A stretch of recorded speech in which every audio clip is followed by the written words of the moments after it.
Hello guys. तो आज हम करते हैं डी ब्लॉक एलिमेंट्स का पार्ट 2। उसमें सबसे पहले हमने डी ब्लॉक और एफ ब्लॉक का इंट्रोडक्शन देखा था, ठीक है। फिर हमने देखा था ट्रांजिशन एलिमेंट्स की प्रॉपर्टीज़, फिज़िकल प्रॉपर्टीज़, ठीक है।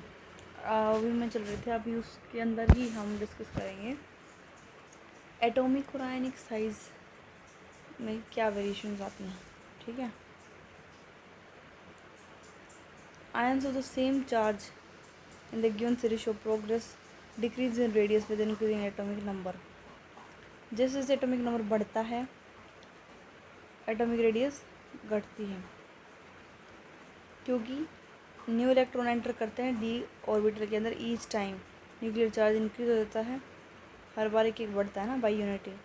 It may be recalled that shielding effect of D electron not that effective, hence net electrostatic attraction between the nuclear charge and outermost electron increases and ionic radius decreases. The same trend is observed in atomic radii of the given series, ठीक है।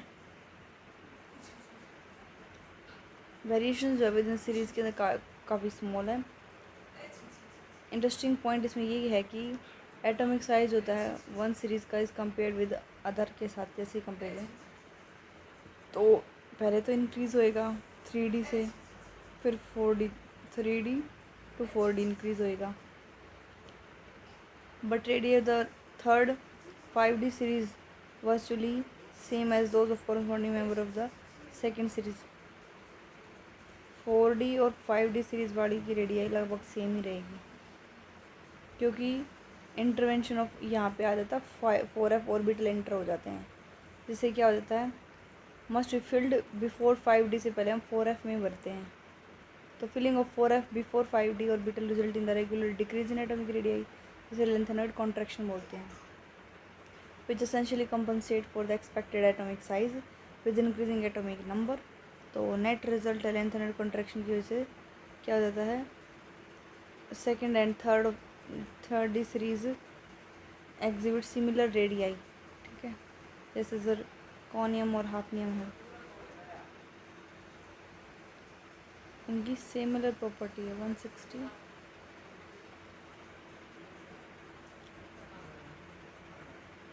ठीक है, similar chemical property है। Decrease in metallic radius coupled with increase in atomic size result in general increasing density of these elements. तो from titanium का atomic number जैसे 22 है, copper का 29 है, इंक्रीज इन डेंसिटी में भी नोटेड। देखो स्कैंडियम की 3.43 है, फिर 4, फिर 6, 7, आगे आगे जैसे तो बढ़ती जा रही है, ठीक है। जैसे जैसे साइज़ बढ़ेगा 3D 4D 5D ionization enthalpy कम होती जाएगी,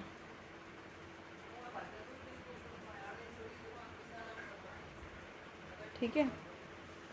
तो ऑक्सीडेशन स्टेट जो फर्स्ट रो ट्रांजिशन मेटल्स की देखो, स्कैंडियम की +3, टाइटेनियम की +2, 3, 4, वेनेडियम की +2, 3, 4, 5 तक जाती है, क्रोमियम की 6 तक, मैग्नीज की सबसे ज़्यादा वेरिएबल ऑक्सीडेशन है +7 तक।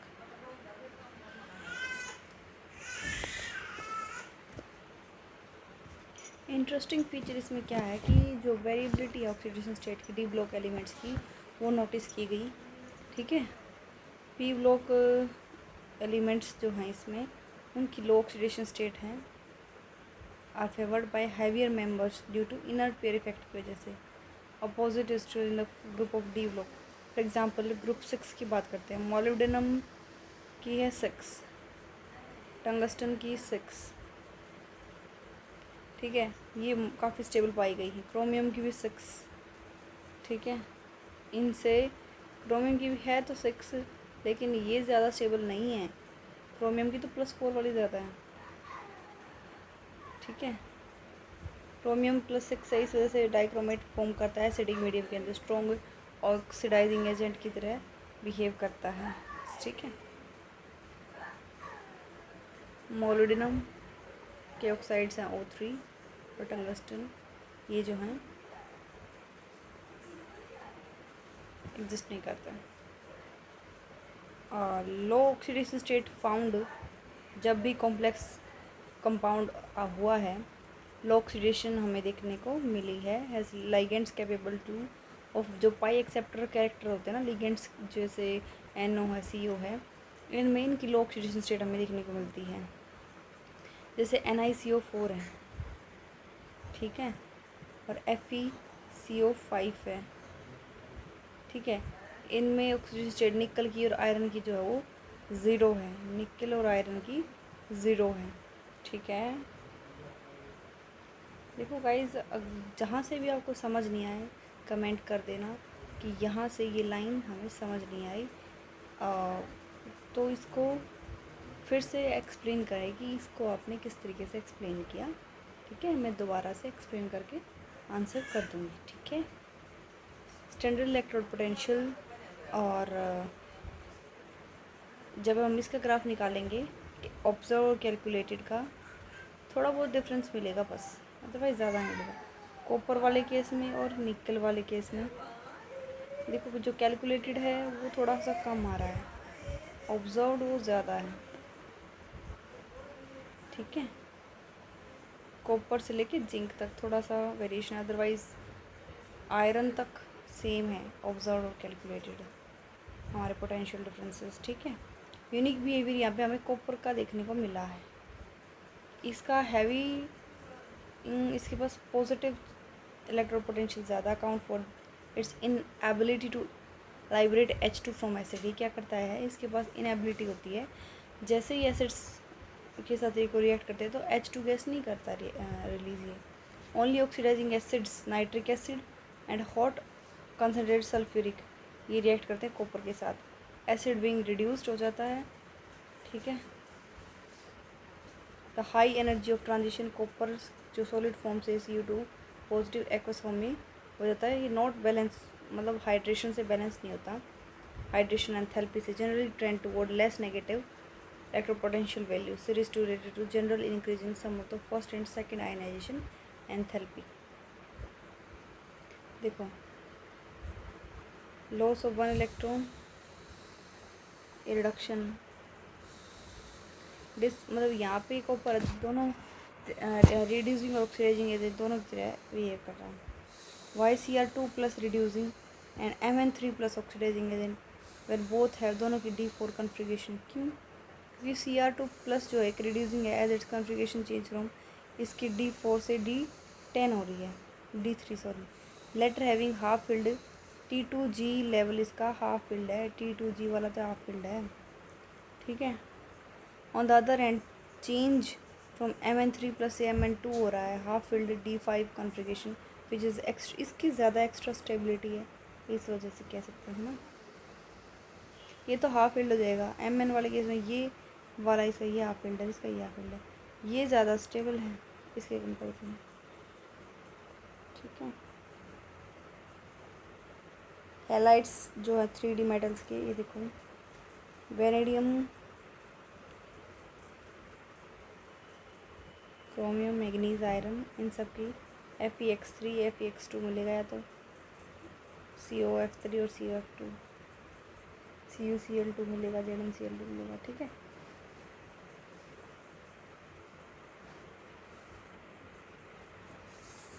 ओके, ऑक्सीजन स्टेट तो आप सभी को निकालने आती ही होगी, ठीक है, हम डिस्कस कर चुके हैं पहले। अब बताएं इनकी मैग्नेटिक प्रॉपर्टीज़ के बारे में। जब भी मैग्नेटिक फील्ड जो है अप्लाई किया जाता है किसी भी सब्सटेंस के ऊपर, मेनली 2 टाइप के मैग्नेटिक बिहेवियर में देखने को मिलते हैं, डायमैग्नेटिक और पैरामैग्नेटिक। जो डायमैग्नेटिक होते हैं वो रिपेल होते हैं अप्लाइड फील्ड से, वाइल पैरामैग्नेटिक सब्सटेंस अट्रैक्ट हो जाते हैं। सब्सटेंस जो अट्रैक्ट होते हैं काफ़ी स्ट्रॉन्गली वो फेरोमैग्नेटिक होते हैं, ठीक है। In fact ferromagnetism is extreme form of paramagnetism कह सकते हैं, ठीक है। जो पैरामैग्नेटिज्म है ये अराइज होता है प्रेजेंस ऑफ अनपेयर इलेक्ट्रॉन की वजह से। तो ऐसे जो इलेक्ट्रॉन्स जो होते हैं मैग्नेटिक मोमेंट इनसे एसोसिएटेड होती है इनकी स्पिन एंगुलर मोमेंटम के साथ एंड ऑर्बिटल एंगुलर मोमेंटम के साथ, ठीक है। First series of transition metal, ठीक है, and is no significance for this magnetic moment is determined the number of unpaired electron and is calculated by using the spin only formula से हम निकाल सकते हैं n/n+2 अंडर रूट ये formula होता है ना। ये यहाँ पे नंबर ऑफ अनपेयर इलेक्ट्रॉन है। वैसे तो नेगेटिव मोमेंट L प्लस है तो S होता है, लेकिन यहाँ पे L 0 हो जाता है, इस वजह से ये नंबर ऑफ अनपेयर इलेक्ट्रॉन 1 2 3 4 इसके लिए कैलकुलेट की गई है। ठीक है, अब ये देखो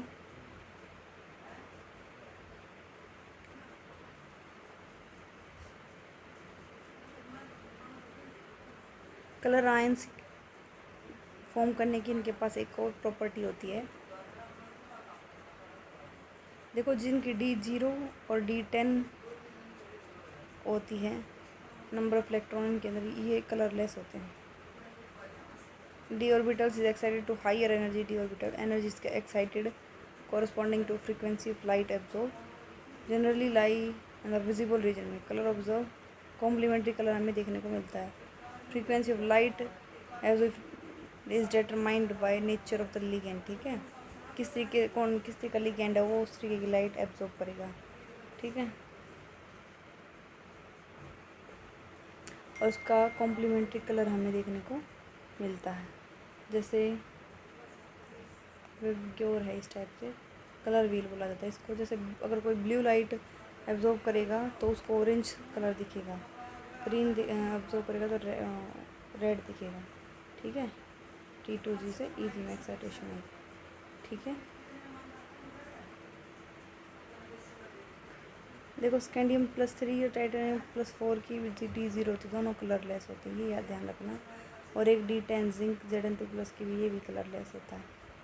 इस प्रोसेस मतलब होता है कि उसी सेम कंपाउंड का उसमें ऑक्सीडेशन भी हुआ है और रिडक्शन भी हुआ है। दोनों केसेस में यहाँ पे मैग्नीज का ऑक्सीडेशन भी हुआ है, रिडक्शन भी है।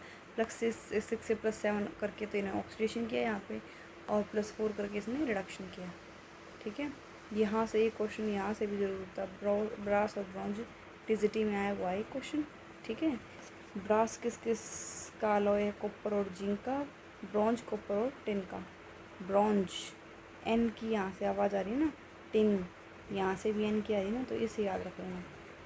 ठीक है, टिन वाला क्या मिलेगा हमें? ब्रॉन्ज।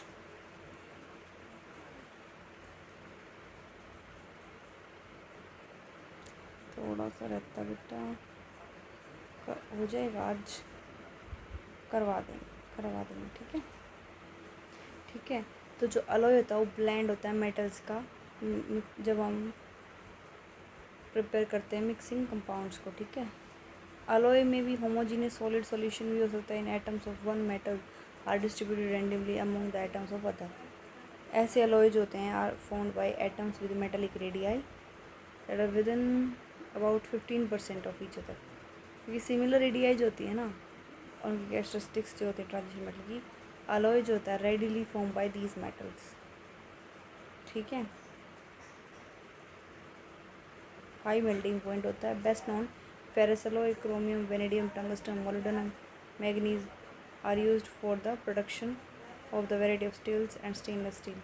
अलॉय जो होता है ट्रांजिशन मेटल्स का विद नॉन ट्रांजिशन मेटल्स के साथ, जैसे ब्रास और ब्रॉन्ज है, ये इंडस्ट्रियल इम्पोर्टेंस रोल प्ले करते हैं। इंटरस्टिशियल कंपाउंड की फॉर्मेशन देखते हैं। इंटरस्टिशियल कंपाउंड वो कंपाउंड होते हैं जैसे हम दो कंपाउंड को मिक्स करते हैं तो जहाँ पर इम्परफेक्शन होती है, मतलब कुछ ना कुछ डिफेक्ट आ जाता है, वहाँ पर कोई नया मॉलिक्यूल आके ऐड हो जाता हो। ठीक है, इंटरस्टिशियल कंपाउंड वो कंपाउंड होते हैं जो फॉर्म होते हैं व्हेन जब स्मॉल एटम्स जैसे हाइड्रोजन, कार्बन, नाइट्रोजन ट्रैप हो जाए इनसाइड क्रिस्टल लैटिस के अंदर।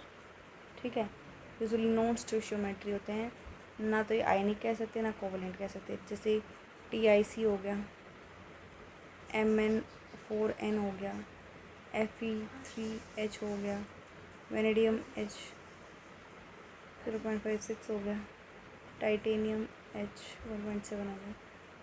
इनका फार्मूला जो एक्चुअल नेम नहीं है, नॉर्मल ऑक्सीडेशन स्टेट मेटल्स की वही रहती है इनकी, बिकॉज नेचर जो होता है इनको इनकी कंपोजिशन का वो रेफर टू इंडस्ट्रियल कंपाउंड। इनकी प्रॉपर्टीज़ ये हैं, जैसे हाई मेल्टिंग पॉइंट हो गया प्योर मेटल्स के कंपैरिजन में, ठीक है, वेरी हार्ड होते हैं, और मेटालिक कंडक्टिविटी होती है इनके अंदर, केमिकली इनर्ट होते हैं। कैटालिटिक प्रॉपर्टीज़ में आते हैं इसकी। कैटालिटिक प्रॉपर्टीज़ वो प्रॉपर्टीज़ होती हैं जो मतलब किसी भी रिएक्शन में के रेट को इंक्रीज़ करने में हेल्प करते हैं, ठीक है।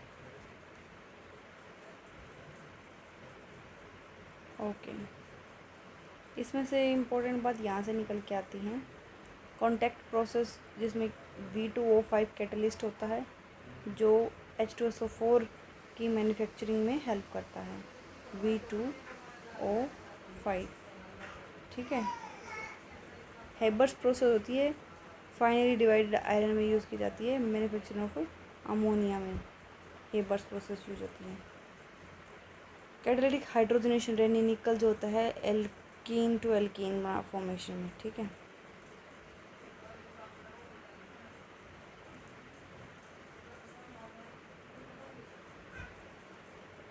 अब आता है फॉर्मेशन ऑफ कॉम्प्लेक्स कंपाउंड। जो कॉम्प्लेक्स कंपाउंड होते हैं जिसमें मेटल आयंस बाउंड होते हैं नंबर ऑफ एनायंस या न्यूट्रल मॉलिक्यूल्स के साथ, ठीक है, जैसे FeCN 6 टाइम्स हो गया 3 नेगेटिव, FeCN 6 टाइम्स हो गया 4 negative, CuNH3 4 times 2 plus platinum Cl4 2 negative, ठीक है। केमिस्ट्री ऑफ कॉम्प्लेक्स कंपाउंड की डील्ड विद डिटेल 9 चैप्टर में हम करेंगे सभी की, ये मैंने आपको कंप्लीट करवा चुकी हूँ इसके अंदर, ठीक है। कंपेरेटिवली स्मॉलर साइज है मेटल आयंस का, हाई आयनिक चार्ज होता है इनका, and availability of D orbital for bond formation के लिए, ठीक है। मेन पॉइंट यहाँ से क्या निकला, लो साइज होता है मेटल के कंपेरिजन में, हाई आयनिक चार्ज होता है, availability of D orbital bond formation के लिए।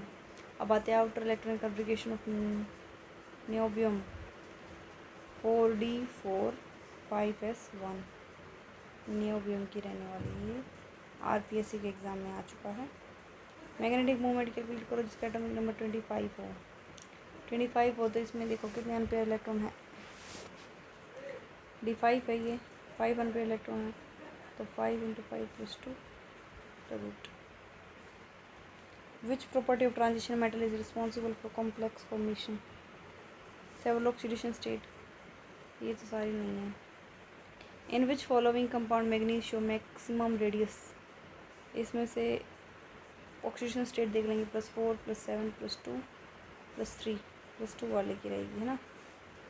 विच one of the following has lowest enthalpy of atomisation, zinc की, ये सीरीज देखी थी ना, यहाँ पे सबसे ज़्यादा कम थी, देखो।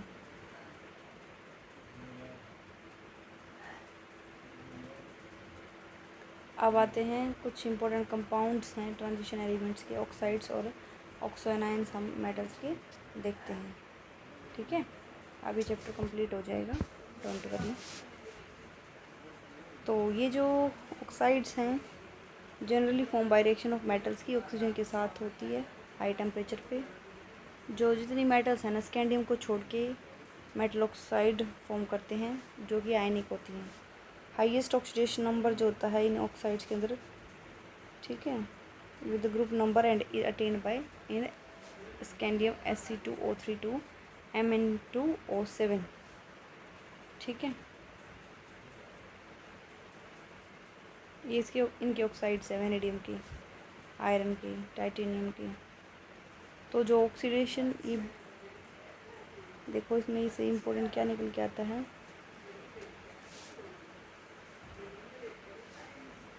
अरे हाँ,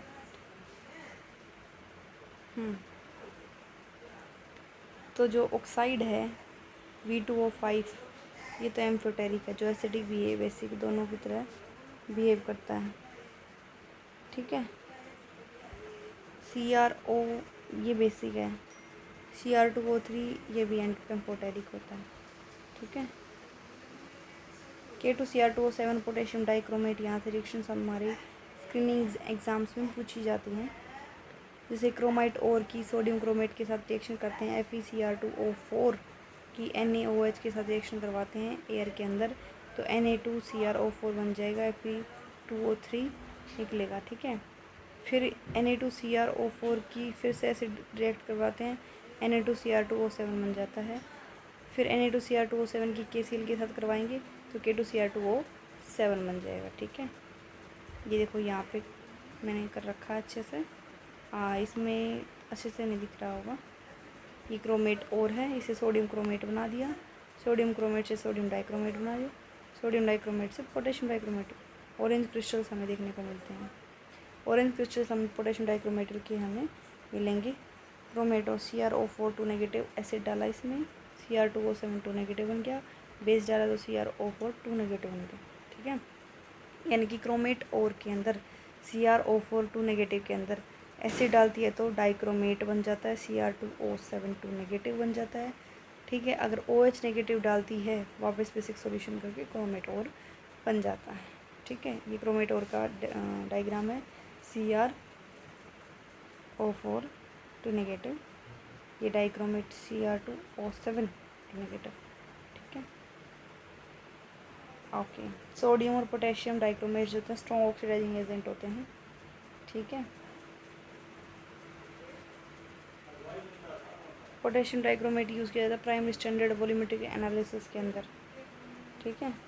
Cr2O7 2 नेगेटिव एसिड डालते हैं तो Cr3 हमें मिल जाता है, ठीक है।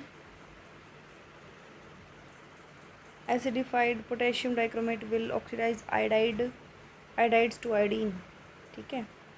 ये क्या करता है, पोटेशियम डाइक्रोमेट आयोडाइड से आयोडीन में कन्वर्ट हो जाता है, ऑक्सीडेशन हो जाएगी। Cr2O7 2 नेगेटिव Cr3 प्लस बना देगा, रिडक्शन होएगी, ठीक है। Cr2O7 2 नेगेटिव में एसिड डालती है और आयोडीन, तो I2 निकलेगा, Cr3 प्लस निकलेगा और H2 निकलेगा, ठीक है। सो थैंक यू गाइस, हमारा ये चैप्टर भी ख़त्म हो गया है। डी एंड ए ब्लॉक में से मैंने डी ब्लॉक ख़त्म करवा दिया है। सिर्फ 2 लेक्चर्स हैं हमारे, इसमें मैंने कंप्लीट नोट्स रिवीजन करवा दिए हैं, आप आराम से देख सकते हैं, ठीक है। तो अब हम एफ ब्लॉक नेक्स्ट लेक्चर में करेंगे, ठीक है। तब तक आप इन सभी को रिवाइज करना, ठीक है गाइज, ओके। आई होप आप सभी को समझ भी आ गया होगा। तब तक के लिए आप इनको रिवाइज करें, हम नेक्स्ट लेक्चर एफ ब्लॉक लेके आते हैं आप सभी के लिए, ओके। Thank you guys.